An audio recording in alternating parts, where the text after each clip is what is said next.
magsugod atong pagbasahon ang Hebrehanon 4 bersikulo 12 ug 13 nga nagaingon, kay ang pulong sa Dios buhi ug nagalihok nga gamhanan, labi pang mahait kaysa espada nga duhay sulab, ug modulot ngadto sa gitagbuan sa kalag ug espiritu, sa mga lutahan ug sa mga kauyukan, ug motugkad sa mga hunahuna ug katuyuan sa kasing-kasing.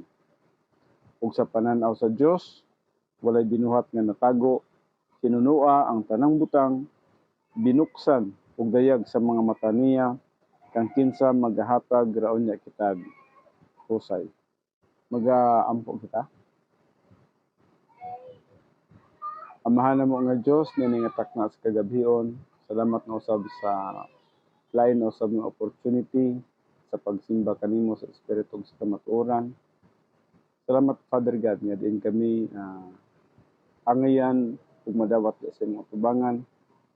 Salamat sa imong pagdimpyo kanamo sa tanang kahugawan. Pinagi sa pagpangalan sa among mga sala. Uban ni kami nining usa ka oras nga pagtuon sa imong pulong. Salamat sa imong pagtabang kanamo, sa imong giya ug pagtudlo kanamo.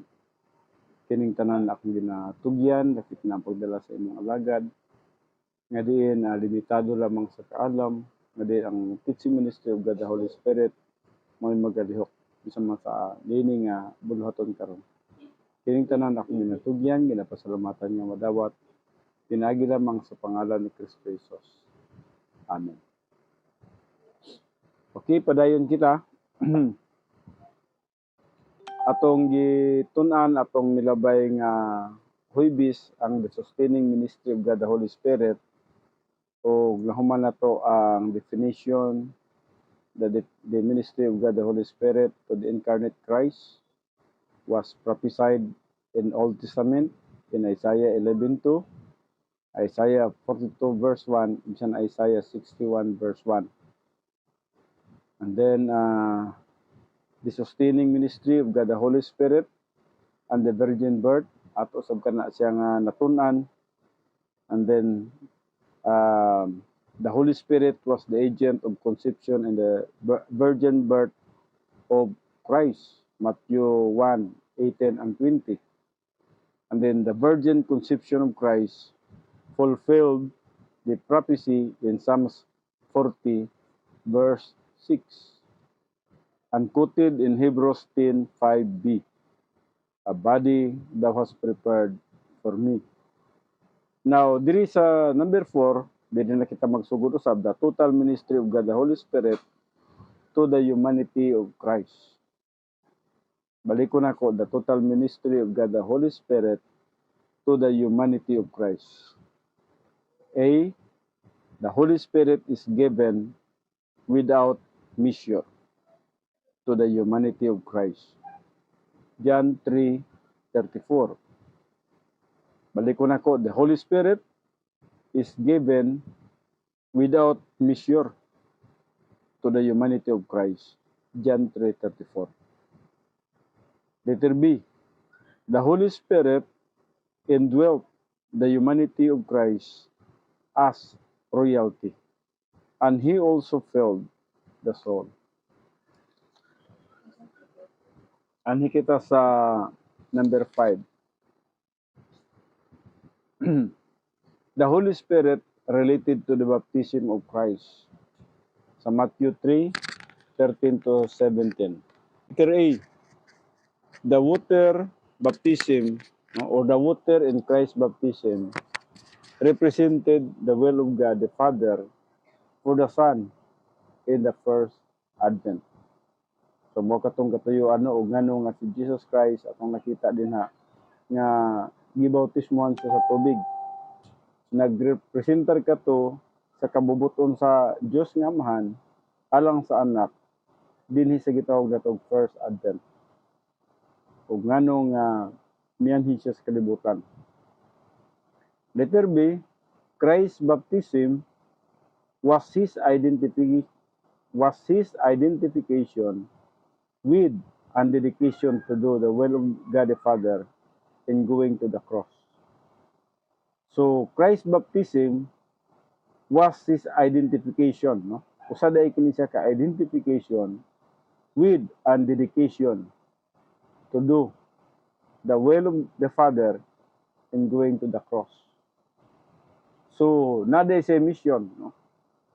Kinahanglan day siya nga mutupad sa iyang mission nga mao ang pag-adto sa cross. Busa ang Christ water baptism usag gyapon kana siya ka identification with and dedication to do the will of God. Iya gayud nga pag buhaton o pagatumanon ang kabubuton sa Dios nga Amahan. Nga diin siya kinahanglan moadto gayud sa cross. Letter C, the dove represented the omnipotence of God the Holy Spirit who would sustain him. Katong kalapati nga mitugpa sa iyang abaga, usa kato ka gitawag nato nagrepresentar sa pagkagamhanan sa balaang espiritu or the omnipotence of God the Holy Spirit nga mo'y nag-sustain kaniya. O hinumduman nato the sustaining ministry of God the Holy Spirit to the life of Christ is a prototype, no? Usa siya ka prototype. Usa siya ka gitawag nato ehemplo or example nga diin si Jesus Christ sa dihang gi-empowered siya sa Holy Spirit, nagmadaugon siya sa iyang public ministry. Sa samang paagi usab, kita nga mga magtotoo, pwede usab kita nga magmadaugon sa atong Christian way of life because of gitawag nato the representation of the omnipotence of God the Holy Spirit to sustain us. Busa wala gayoy rason ang usa ka magtotoo nga moingon nga wala say kadaugan tungod kay sa divine assets usa ang gihatag sa Dios nga kanato ang balaang espiritu sa katuyuan nga kita pwede usab nga magmadaugon sa ato ang Christian way of life. Kung si Jesus Christ nagmadaugon because of the sustaining ministry of God the Holy Spirit, kita usab nga mga magtotoo magmadaugon usab kita because of the sustaining ministry of God the Holy Spirit in our lives. So ang usa lang kabutang nga angin atong pagabuhaton, dapat limpyo kita sa tubangan sa Dios. Kaya kung limpyo kita sa tubangan sa Dios, ang balaang espiritu nag-empower nga ni kanato. So mo kanang importante ang 1 John 1:9 para nga kita empowered kanunay by the Holy Spirit. Number 6, the Holy Spirit related to the public ministry of Christ. Now, unsa kini, no? Unsa ang buhat sa balaang espiritu may kalabutan sa public ministry ni Jesus Christ. Katong makita nato sa Isaiah 42:1 ug bisan man sa Matthew 12:18. Letter A, Jesus performed miracles through the sustaining ministry of God the Holy Spirit, not through the independent function of His own deity. So katong mga milagro nga nabuhat ni Jesus Christ, dili to tungod sa iyang pagka-Dios. Dili pwede makalihok ang iyang pagka-Dios ni Jesus Christ sa dihang nagpakatawo siya. Walay kalabutan ang iyang pagka-Dios sa iyang mga buluhaton. Yes, tinuod 100% nga Dios siya, pero walay kahimuan ang Dios sa iyang kinabuhi. So independent to siya, no? Wala to'y kalabutan ng iyang pagka-Dios. O kining mga milagro nga nagapanghitabo sa ministry ni Jesus Christ, resulta kini siya sa sustaining ministry of God the Holy Spirit. Basig moingon kamo nga ang tungo sa iyang pagka-Dios naka-perform siya niadto, no? Bawal kadto, dili ito pwede mabuhat ni Jesus Christ sa iyang pagka-Dios. Kay nganuman tungod kay ang kining panag-away nato karon angelic conflict kini siya. Manulundaong gubat kini siya. Ug sa manulundaong gubat, ang tao mo'y gitawag natong exhibit witness ngadto sa atong kaaway nga si Satanas tungod sa iyang pag-rebelde or the rebellion of Satan. So kita nga mga tao gihimo sa Dios nga witness against Satan, nga bisan tinuod gihimo kita nga ubos og jutay sa anghel apan nagpili kita sa pagsunod sa kabubuton sa Dios. Apan siya nga gihimo siya sa Dios nga gamhanan labaw kay sa tao apan siya hinuon nagrebelde batok sa Dios. Ug busa nining panahon na gipakita sa Dios ang kahimtang sa tawhanong bahin. Nagsulob siya sa tawhanong bahin isip example ngadto sa tanang mga katawhan usab nga kung nagmadaogon siya sa iyang tawhanong bahin, kita usab nga mga magtotoo pwede usab nga magmadaogon sa atong Kristohanong pagkinabuhi. Okay, so letter B. The teaching ministry of Christ was performed in the power of the Holy Spirit. So, the teaching ministry of Christ was performed in the power of the Holy Spirit. So, dili lang tong mga miracles nga nabuhat ni Jesus Christ, nga resulta kato sa sustaining ministry of God the Holy Spirit, walay kalabutan ni adto ang iyang pagka-Dios, kundi ang nagalihok niadto ang iyang pagkatao, apan gisustain siya sa ministry of God the Holy Spirit, ug busa naka-perform siya og milagro, dili tungod sa iyang pagka-Dios, kundi tungod sa sustaining ministry of God the Holy Spirit. So, there is a letter B, the teaching ministry of Christ was performed in the power of the Holy Spirit. Sa katungiyahang pagpangalagad na o sa public ministry niya, gihapon kadto usa ka gitawag na to ministry of the Holy Spirit. Ug makita na to kana siya sa Luke 4:14 to 15. So hinumduman na to nga si Jesus Christ sa dihang nagsulob siya sa unod, ang iyang gigamit gyud ang iyang unodnon nga kahimtang, ang iyang pagkatao. Busa tawhanon gyud siya. Mao bitaw kadtong gitintal siya nga sa dihang gitintal siya nga pambakon siya sa taas nga templo, nga kung muambak siya niadto tungod kay tawhanon siya, mamatay gyud siya kay tawhanon nga kahimtang man ang iyang gidala. Aparatong nakita nga wala matintal si Jesus Christ. Og dili gigamit pud niya ang iyang pagka-Dios niadto nga temptation tungod kay dili man pwede matintal ang Dios. Dili pud pwede makasala ang Dios. So way kalabutan ang iyang pagka-Dios, walay kalabutan ang kitawag nato ang iyang pagka-Dios dili pwedeng matintal. Ug ang iyang pagka-Dios dili pwedeng makasala. Mabitaw na gitawag nato non-possificare sa Latin nga pinulungan. Ang iyang pagka-Dios dili pwedeng makasala. Ang iyang pagkatao pwedeng makasala pero wala gid siya makasala. Able not to sin. So motong pusi ng tikari na po ang gisgutan dito. O kadtong tanan atong nakita resulta kato sa the sustaining ministry of God the Holy Spirit. So both the miracles of Jesus Christ and the public ministry of Jesus Christ is the result of the sustaining ministry of God the Holy Spirit. Now, anhi kita karon sa the Holy Spirit sustain Jesus Christ in the prototype spiritual life while he bore our sins in his own body on the cross. Diri sa Hebrews 9:14.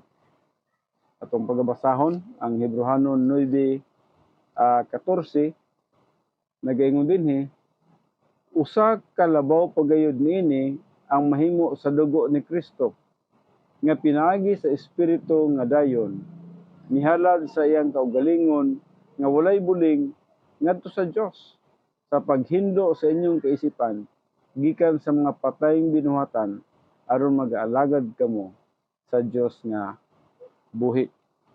So mo kini ang isgutan din no, ang balang espiritu naga-sustain kay Jesus Christ in the prototype spiritual life while he bore our sins in his own body on the cross.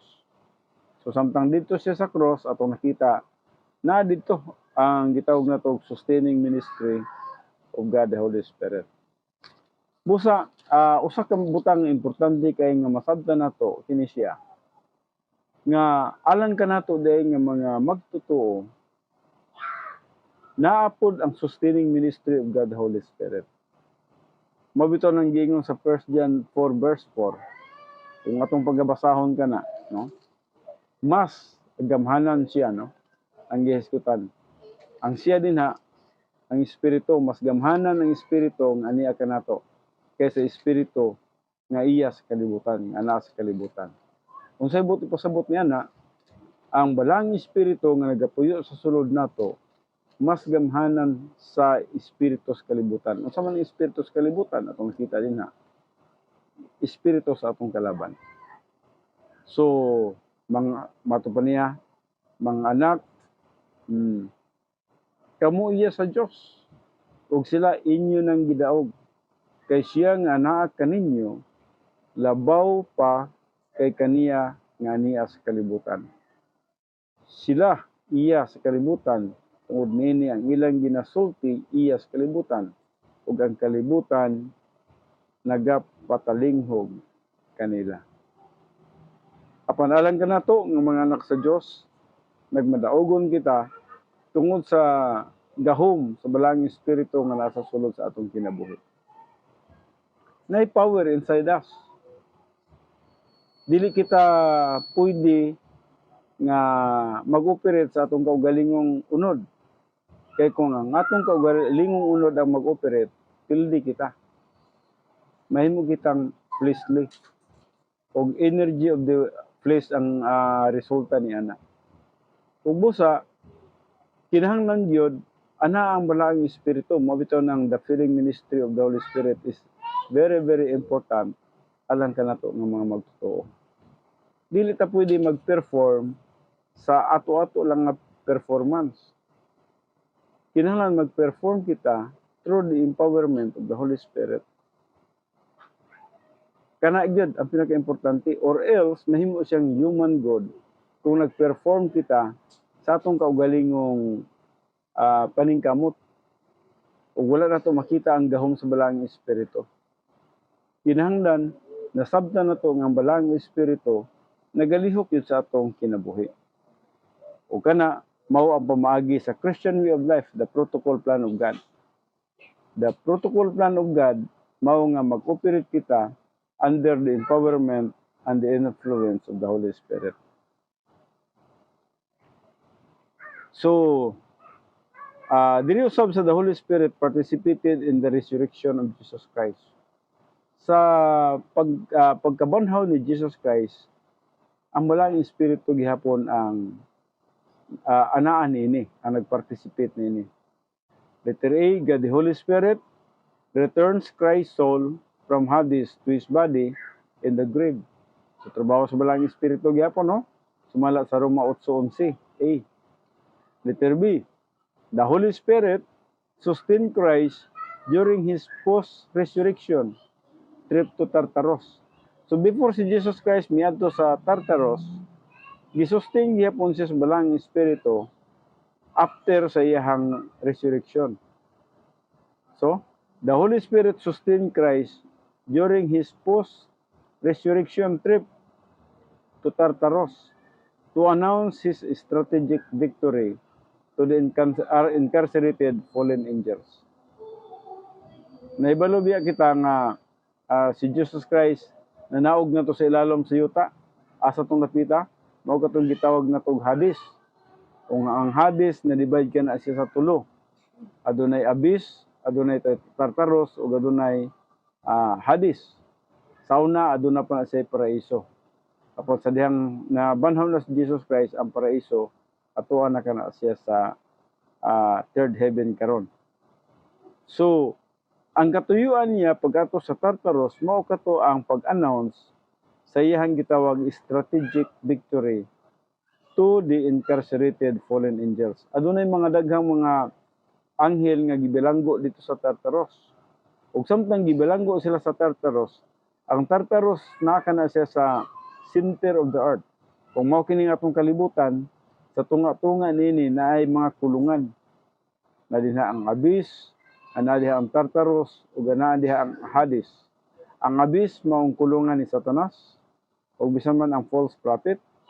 Ang Tartaros atong nakita kulungan sa mga fallen angels. Lakip na niya na ang katong mga anghel nga nagpakighilawa sa mga anak nga babae sa tao, ug ang Hades mao ang kulungan usab alang sa tanang mga magtotoo, alang sa mga tanang dili magtotoo nga namatay ug didto sila ginabutang sa Hades. Ug busa sa dihang namatay si Jesus Christ ug sa iyang pagkamatay atong nakita din gilubong siya, ni journey siya ngadto sa Tartaros tulo ka adlaw ug tulo ka gabi, ug didto nag-announce siya sa iyang strategic victory to the incarcerated fallen angels. Itong mga gibilanggo ng mga fallen angels, nag-announce siya sa kadaugan dito. Wala siya nagwali dito parang mga luwas sila, wala na sila pag-asa. Ang iyang giwali dito is announcement nga iyang kamatayon sa cross mao'y kadaugan alang sa manulundaong gubat. The sustaining ministry of the Holy Spirit, nanatas number 9. The sustaining ministry of the Holy Spirit is transferred from the resurrected, glorified Christ at the right hand at the right hand of the Father to the royal family of God, who are commanded to avail themselves of this ministry. Mao kining makita nato sa Ephesians 5:18 o Galatians 5:16. Ang filling ministry of God the Holy Spirit, and then by that ginasunod na to ang influence of the Holy Spirit mao kanang paglakaw diha pinaagi sa gahom sa Balang Espiritu. Jesus Christ was sustained as perfect royalty. Believer is sustained as sinful royalty. Balikon ako kay importante kini siya. Jesus Christ was sustained as perfect royalty, and believer is sustained as sinful royalty. Mao kining Ephesians 3:16-19. Si Jesus Christ gisustain siya sa Balang Espiritu isip hingpit nga banay, harianong banay, apan kita nga mga magtotoo gisustain kita sa Balang Espiritu bisan man sa atong pagkamakasasala nga membro sa harianong banay. The purpose of the sustaining ministry of God the Holy Spirit in the churches is the glorification of Christ. Walay laing katuyuan ini. Ang katuyuan ini nganong gisustain kita ug nganong adunay sustaining ministry ang God the Holy Spirit sa tanang mga magtotoo sa atong panahon karon, aron nga si Jesus Christ mahimaya sa atong kinabuhi. Walay kahimayaan si Kristo Jesus sa atong kinabuhi without the sustaining ministry of God the Holy Spirit, without the influence and empowerment of the Holy Spirit. Ang makapahimaya lang yun kang Kristo Jesus, ang Balang Espiritu lang yun nga nag-empower sa sulod nato. Ubusa wala gyud dapat ikapanghambog. Kaya bisan man ang atong mga agi, ang tanan natong agi, dili kini siya resulta tungod nato, kundi tungod ni siya sa gahom sa Balang Espiritu nga naa nagpuyo sa sulod nato.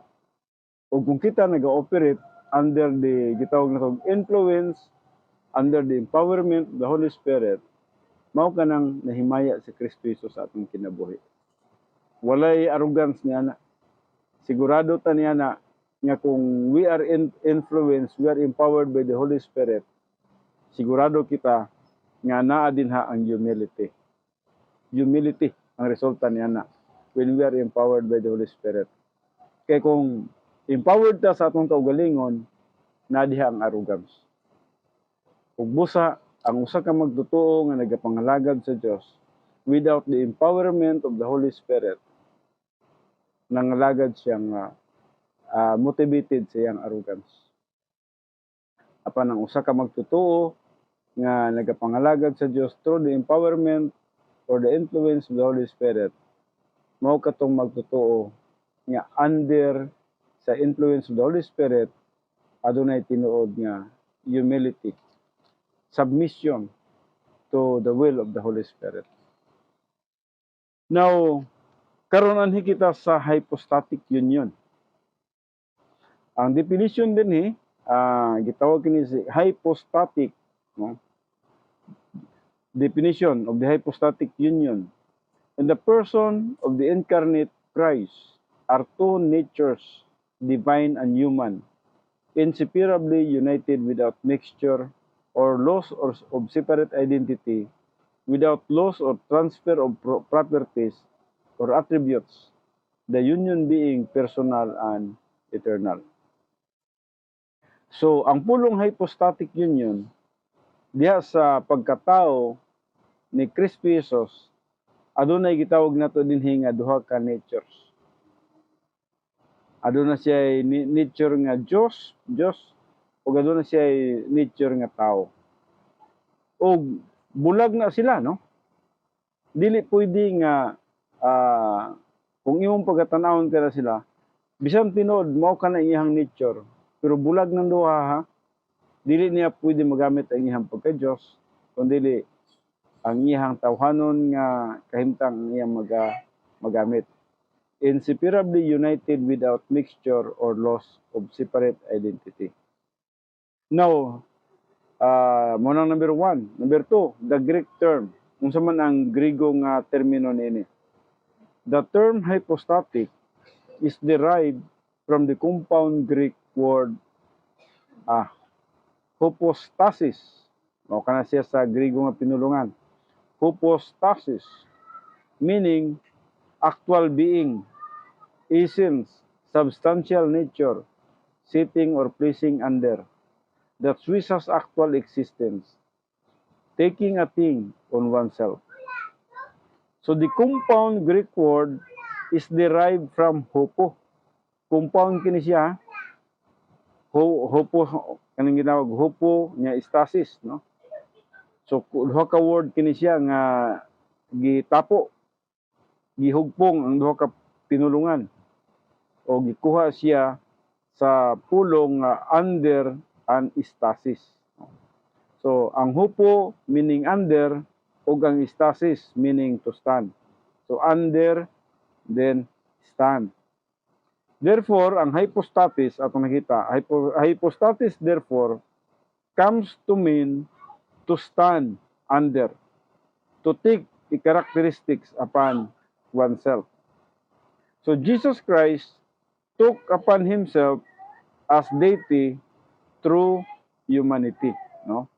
Mao kanang makita nato sa John 1:1-3 at makita din ha sa sinugdanan mao na ang pulong ug ang pulong kauban sa Dios ug ang pulong Dios ug ang pulong atong nakita nakiguban kanato sa verse 14. Ug atong makita din ha mao kana ang gitawag nato og the living word. The written word is the word of God, but the living word is the Lord Jesus Christ. Now, anhi kita sa the union consummated at the virgin birth or first advent is a personal or hypostatic union in that Christ is one person, not two. Jesus Christ, dili siya duha, kundi usa lamang siya ka tawo. Jesus Christ is at the same time God and man, with no mixture of two natures to form a third substance or hypostasis. Na hinumduman nato nga si Jesus Christ sa samang panahon Diyos siya o tao po siya. O walay mixture of dito natures. Wala naghalo ang duha dinhi ka nature, no? Kung kag naman lagi sa iyang usa ka tawhanon nga kahimtang. Is na siyang tawhanon nga kahimtang iyang pagka-Dios. Apan atong nakita wala na mix ang iyang pagka-Dios sa iyang pagkatawhanon. Jesus Christ is purely God atong nakita tao sa dinhi pa siya sa kalibutan. In fact, atong nakita siya nakiguban siya sa mga tao, gutomon siya, uhawon siya, masamad siya sa dahing gidunggam siya, no? Magdugo o namatay. So tao gyud siya. Ang Dios di man mamatay. Ug busa wala gigamit ni Jesus Christ ang iyang pagka-Dios sa dihang nagsulob siya sa tawhanong kahimtang. Ang Dios wa may kamatayon. Ug busa pag maghisgot ganita, ang humanity ni Jesus Christ ang namatay. Pero ang iyang pagka-Dios walay kamatayon. So, Jesus Christ is at the same time God and man, with no mixture of the two natures to form a third substance or hypostasis. So, dili pwede nga Diyos gyud siya, o tao pud gyud siya, o kung i-mix ang pagka-Diyos o pagka-tao, nana po'y laing gitawag na tong substance o tawag sa iha. Dili nga nana. Kung dili, ang iyang duha ka natures, mao lang gyud ang iyang pagka-Diyos o ang iyang pagka-tao. So the divine nature always remains the divine nature, and the human nature always remains the human nature. So kanunay gina siya, no? Nagpabilin ang iyang Diyos nun nga kinaiya, o nagpabilin po ang iyang tawhanon nga kinaiya. Apan, timana na to, nga sa iyang pagsulob sa unod, wala niya gigamit ang iyang Diyos nun kinaiya. Katong iyang mga essence, wala niya gigamit kadto siya. Bisan tinuod anaan niya ang 10 essence, apan wala niya gigamit ang iyang 10 essence. So the Lord Jesus Christ is unique in the universe. He is very unique. He is the God-man. Very unique siya. Siya ang usa ka Dios ug tinuod nga tao. He is a true God and a true man. Gunitan nimo siya, magunitan gyud nimo siya. Ang pagka-Diyos, timana na to, dili biya makita. Wala biya makakita sa Diyos. Apan nagsulob siya sa tawhanong kahimtang, busa makita nato siya. So he is a diminished deity and true humanity.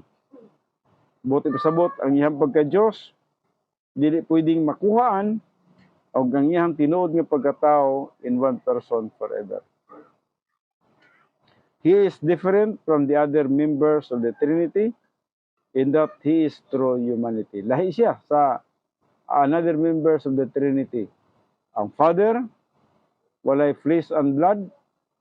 Ang Holy Spirit, walay flesh and blood. Only Jesus Christ has flesh and blood. So he is different from mankind in that he is eternal God. Lahi po siya sa tao. Kay siya, wala may katapusan nga Diyos, pagka-Diyos. So since the first advent, it is no longer the divine nature alone which is expressed in his person, but the human nature as well. Dahil kita. The hypostatic union refers to the whole person of Jesus Christ as distinguished from his two natures. Mao nang gitawag hypostatic, no? Gikuha sa hupo nga stasis, no? O usa ka compound word kana siya. Gikuha sa iyang duha ka kinayahan. The word nature is derived from the Greek participle ousia, of the verb imi, meaning to be, and then ousia means being existing, but comes to mean nature. So the two natures of Christ maintain their complete identity through being joined in personal union forever. Number one, it is impossible to transfer an attribute of one nature to the other nature without destroying that nature. Dili pwede nga matransfer ang nature sa pagka-Diyos ngadto sa tawhanon nga nature. Sa samang paagi, ang nature sa iyang pagkatao, dili pwede matransfer ngadto sa pagka-Diyos. Kung tao ka gyud. Kung Diyos ka gyud. Do atong nakita nga si Jesus Christ is the most unique existing ones, no? To take from Christ a single attribute of his deity would destroy his deity. And then to take from Christ a single attribute of his humanity would destroy his humanity. Sabot din kung kuha na to og usa ka attribute ang iyang pagka-Dios, dili na siya Dios, madaot na ang iyang pagka-Dios. Ang iyang pagka-Dios intact na siya. Nagid na ang iyang 10 essence. To take from Christ a single attribute of his humanity would destroy his humanity.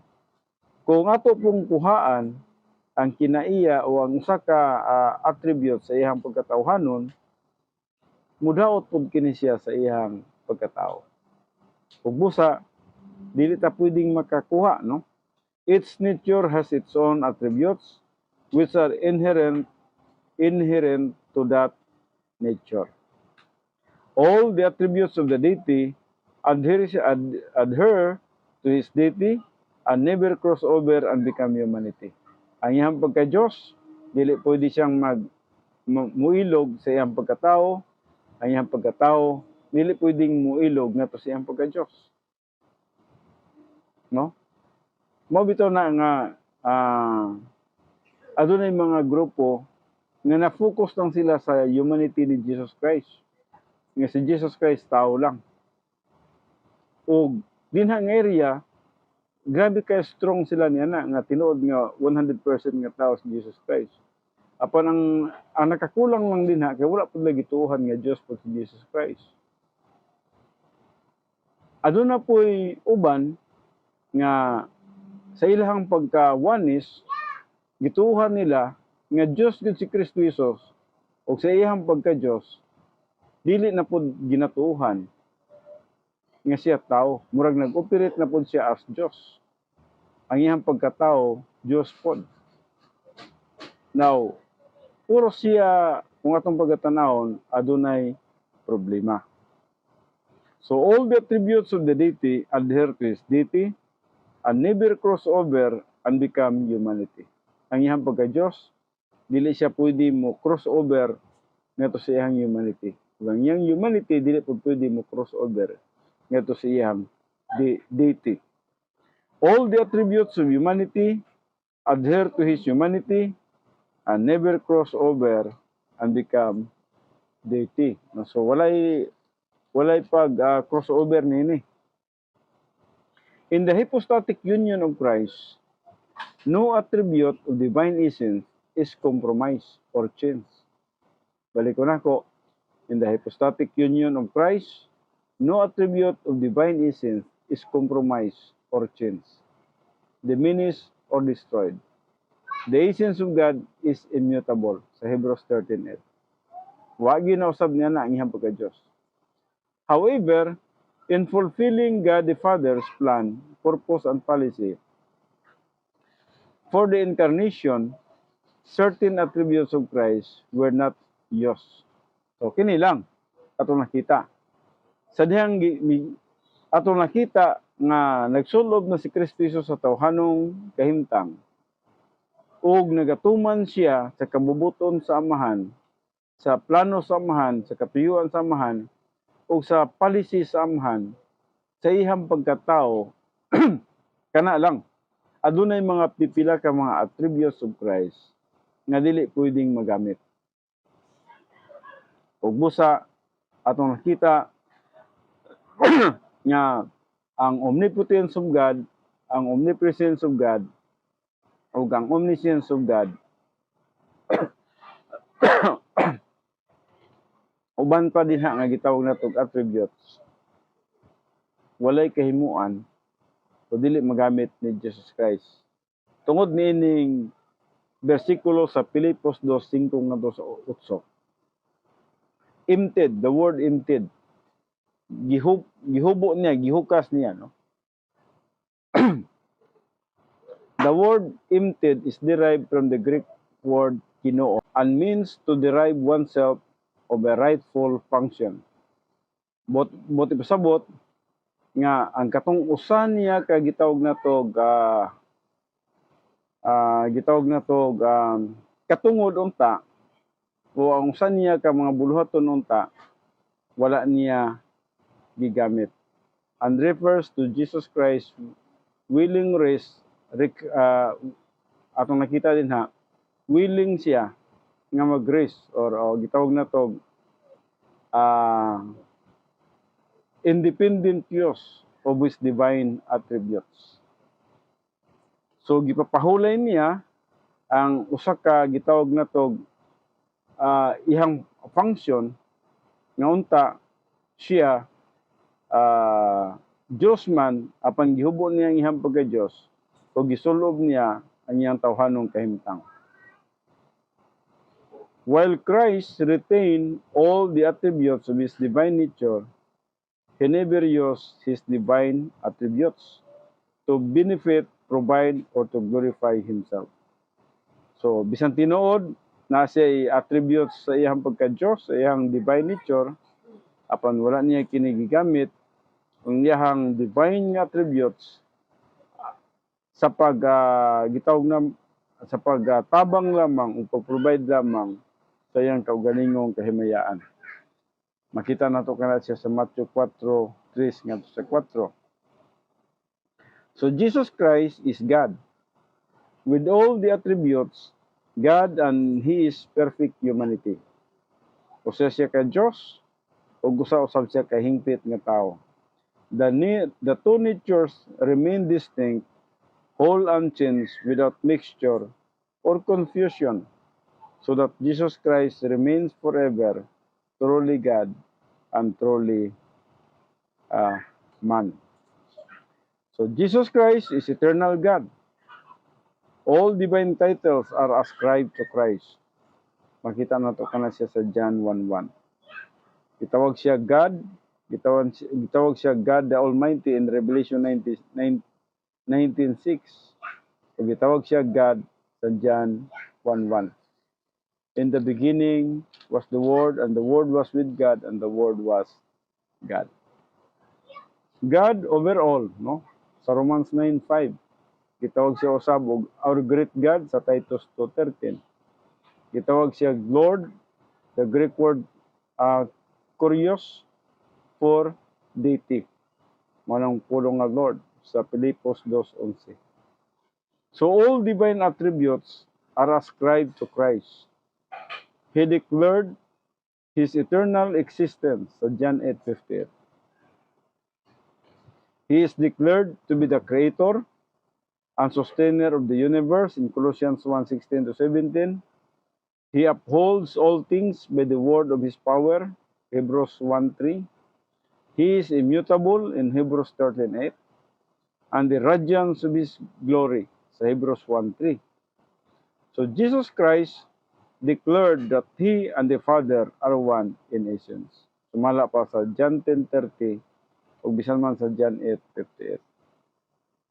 As eternal, infinite God, Jesus Christ is co-equal with God, the Father, and God the Holy Spirit. O mao ka nang gisgutan sa John 10:30 o bisan man sa 2 Corinthians 13:14. As eternal and infinite God, Jesus Christ is superior to both angels and mankind. Mao kana ang nakita nato sa Deuteronomy 6:4 o bisan man sa Hebrews 1:2. Balikon ako, as eternal infinite God, Jesus Christ is superior to both angels and mankind. Jesus Christ is true humanity. The humanity of Christ is said to have flesh and blood. Sumala pa sa Hebrews 2:14 o bisan man sa 1 Juan 4:2.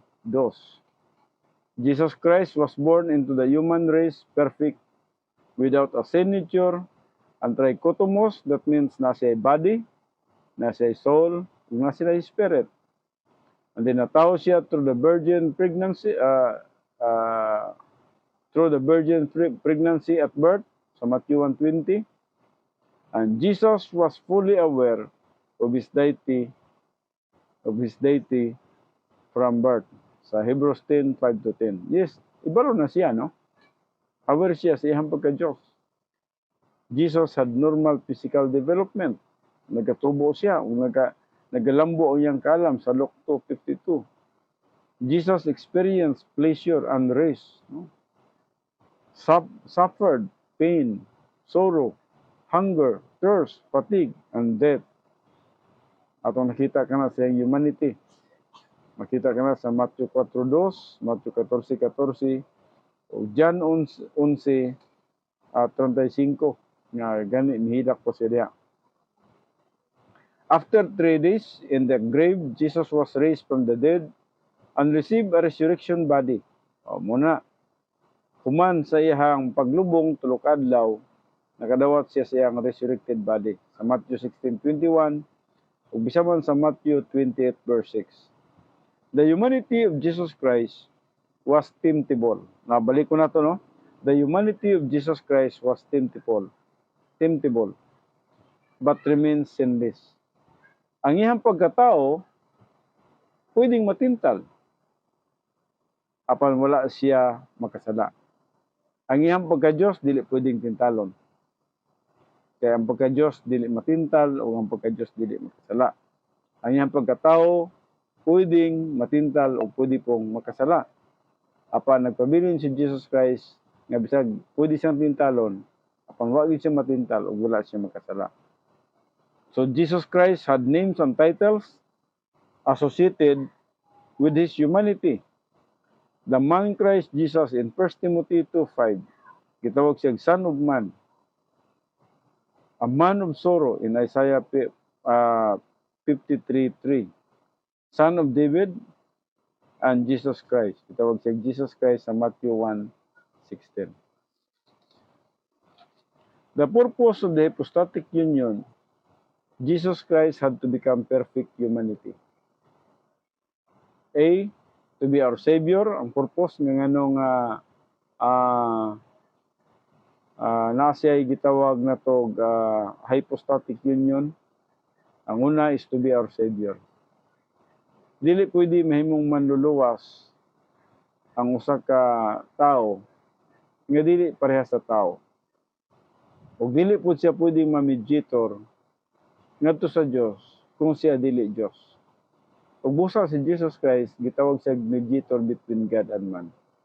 Nganong mediator siya between God and man? Tungod ngadto sa God the Father, ang ayan siyang magiging mediator because he is also God. Antuman, pwede hapon siya nga mahimong mediator because he is a true humanity. Letter B, to be our great high priest to represent man to God. Siya ang atong high priest. Siya ang gitawag natong nag-represent sa tao ngadto sa Dios. Letter C, to be the mediator between God and man. Yes, sa 1 Timothy 2:5-6. And letter D, to fulfill the promise of the Davidic covenant that David's son would rule forever. Gipanagna na ni siya daan, no? Nga ang anak ni David, magahari igod sa walay katapusan. O si Jesus Christ, naa siya sa linya ni David. O busa, nagatuo gid kita, nga si Jesus Christ, magahari igod sa walay katapusan, sa umalabot ng mga panahon. Nawali kita sa number 7, the impeccability of the hypostatic union. As the God-man, Jesus Christ is both non-pusipicary and pusi-non-picary. No? Actually, na-discuss na natin kini siya. No? Si Jesus Christ, sa iyang pagka-Diyos o sa iyang pagkatao. Si Jesus Christ is both non-pusipicary and pusi-non-picary. Murag ginabali-bali lang siya, no? These Latin phrases refer to the impeccability of Jesus Christ. Gitawag siya impeccable. The impeccability of the Lord Jesus Christ. Muling picare, no? So ang non-pusipicary, nagisgot mahitungod nga not able to sin. O kini nag-refer sa iyang pagka-Diyos. Pagka-Diyos ni Kristo Jesus. So ang non-pusipicary, Buti pasabot ang iyang pagka-Dios dili matintal, dili pwedeng tintalon, ug dili pud pwedeng makasala. Mao ning non-pusificare. Pero ang iyang pagkatao gitawag siya pusi non-pecare. Ang buti pasabot nga pwede siyang tintalon o pwede siyang makasala. Pero atong nakita, wala gid siya matintal ang iyang pagkatao o wala pud makasala ang iyang tawhanon nga kahimtang. Mao ni gitawag pusi non-pecare. So adunay kalainan nining duha, no? Non-pusificare ang iyang pagka-Dios kana siya nga dili pwedeng tintalon o di pwedeng makasala. Ang iyang tawhanon nga kahimtang gitawag og pusi non-pecare. Pusi non-pecare buti pasabot na pwede siyang tintalon o pwede siyang makasala. Pero he is able not to sin. Wala gid siya makasala. So as God, Jesus Christ is not able to sin, solicit to sin, compromise with sin, or have anything to do with sin except to judge it. So, buti pasabot nga ang kahimtang ni Jesus Christ isip Diyos, atong nakita din ha, dili gid siya pwede nga makasala. O dili gid siya pwede nga magtulak ngadto sa pagpakasala. Dili siya pwede mag-compromise sa sala. Or kaha gitawag na to nga mausob ang iyang kahimtang. Isip gitawag na to usa ka Dios. Dili gid siya mag-compromise. Wala gid pag-asa ang iyang pagka-Dios nga makasala o wala gid pag-asa ang iyang pagka-Dios nga matintal. Mao kanang gitawag na to og non-pusificare. Non-pusificare, that means ang iyang pagka-Dios dili pwedeng tintalon o dili pwedeng makasala. Kaya ang Dios di gid pwedeng makasala. Pero ang non-pusificare, pwede siyang tintalon, pwede siyang makasala. Apan wala gid siya makasala. Bisan tinuod pwede siyang makasala. But he is able not to sin. So muna ang pagka-Diyos ni Jesus Christ. Ang pagkatao ni Jesus Christ. So adunay kalainan nining duha ha. Basig malibog mo nganong nagkuha kitag Latin nga pinulungan tungod kay mas sayon sabton sa dihang atong kuhaon kining nilatin nga pinulungan. Kining non-pusificare o pusi non-pecare. Sa pagka-Diyos ni Kristo Jesus, atong nakita, dili siya pwedeng tintalon, dili siya pwedeng makasala. Mao kanang iyang pagka-Diyos. Sa iyang pagkatao, pwede siyang tintalon, pwede siyang makasala. Pwede gyud. Apan atong nakita, sa iyang tawhanon nga bahin, wala siya matintal, katong Matthew 4:4 ngadto sa 11, katulo siya gitintal dito ni Satanas.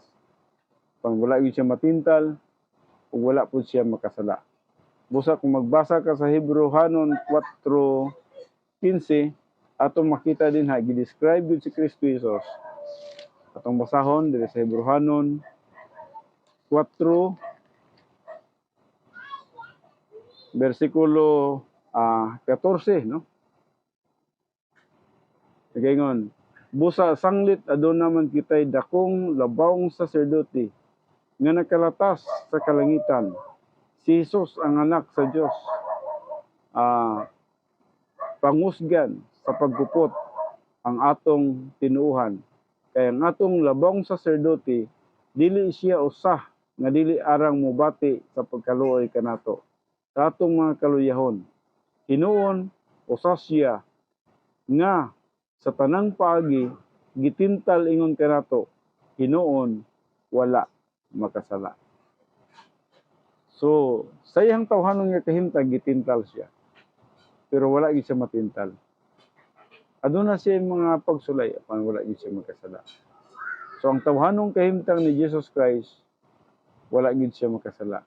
Bisan gitintal siya, wala gid siya matintal.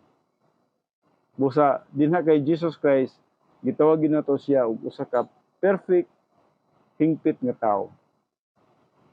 Bisan tinud wala niya gigamit ang iyang pagka-Dios sa iyang tawhanon nga bahin apan nagkinabuhi gid siya nga hingpit nga tawo. Ug busa tungod kana siya sa gitawag natong sustaining ministry of God the Holy Spirit, busa ang usa ka tawo, ikaw kung positibo ikaw nga magatubo ngadto sa pagkahamtong, pwede pud ikaw nga magmadaugon sa imong Christian way of life. Sa samang bahin, kung si Jesus Christ nagmadaugon man siya sa iyang Christian way of life, ikaw sab pwedeng magmadaugon sa kung si Jesus Christ nagmadaugon man siya sa iyang public ministry, ikaw sab pwedeng magmadaugon sa imong Christian way of life. Ingon nga ang gahom nga naa kang Kristo Jesus mo ang sustaining ministry of the Holy Spirit, the same power ang naa kang Kristo Jesus nga gihatag sa Dios nganhi kanato sa dihang kita mituo ug midawat kang Kristo Jesus nga atong Ginoo ug manluluwas. So adunay power inside you, the power which is the Holy Spirit. Ug kanang Holy Spirit nga naa kanimo, mao ka nang maghatag kanimo og kadaugan sa imong pagpangalagad sa atong buhi nga Dios karon. So busa alang kanatong tanan nga mga Kristohanon, nakitay kadaugan. Dili kita pwede nga sige lang tag-ingon nga pildi, tao man lang gud ko, tawhanon man lang ko. Hinumdumi nga ang pulong sa Dios nagahatag kanato og kadaugan. In fact, kung magabasa kita sa Book of Revelation, Revelation chapter 2, verse 7, Revelation 2:11, Revelation 2:17 and 18, Revelation 2:26, Revelation 3:5, Revelation 3:11, Revelation 3:17-18, naghisgot ka na siya sa mga katawhan nga magmadaugon. Buti pasabot nga aduna day mga magtotoo nga pwedeng magmadaugon sa atong Christian way of life. Apan aduna po yung mga magtotoo nga loser. Apan atong prayer nga dili kita magpabilin nga loser. Ang kabuton sa Dios nga kita mahimong winner sa atong pagka-Kristohanon. Dito niya sa langit, duha ka klaseng magtotoo dito. Sa dihang matubang na takang Kristo Jesus. Adunay mga magtotoo nga winner, katong nagkinabuhi gid sila nga nagsunod sa kabubuton sa Dios. Bisan man sa kamatayon, bisan man sa mga pagsulay, kapag aduna usay mga magtotoo dito nga loser, tungod kay pildi sila sa ilang Kristohanong pagkinabuhi sa dinhi pa sila sa yuta. Mao katong makulang sa espirituhanon nga pagtubo ug busa pildi sila sa ilang Kristohanong pagpangalagad. Mga kaigsuonan, insakto na gid ang atong oras, busa dinhi na lang sa tataman sa atong pagtuon karon ug moadto kita sa pagampo. Amahan mo nga Dios, naningatak nas kagabhion kami magahatag sa among pagpasalamat, pagdaig ug paghimaya nga kanimo. Bisan man sa opportunity nga imong gihatag nganhi kanamo. Adin kami adunay panahon sa pagtuon sa imong balaan nga pulong sa pagsimba kanimo sa espiritu sa kamatuoran. Salamat sa matag usa nga nagapartisipar sa atong online Bible study. Salamat Father God nga ikaw nagapig-istorya kanila sa iyang mga paagi. Salamat sa imong grasya alang ato kanila. Salamat sa imong padayon nga pagtabang sa matag usa kanamo sa pagtubo ngadto sa espirituhanong kahimtang. Kining tanan Father God, akong ginauli nga kanimo, tanang pagpasalamat pagdaig ug paghimaya, pinagi lamang sa pangalan ni Kristo Jesus. Amen.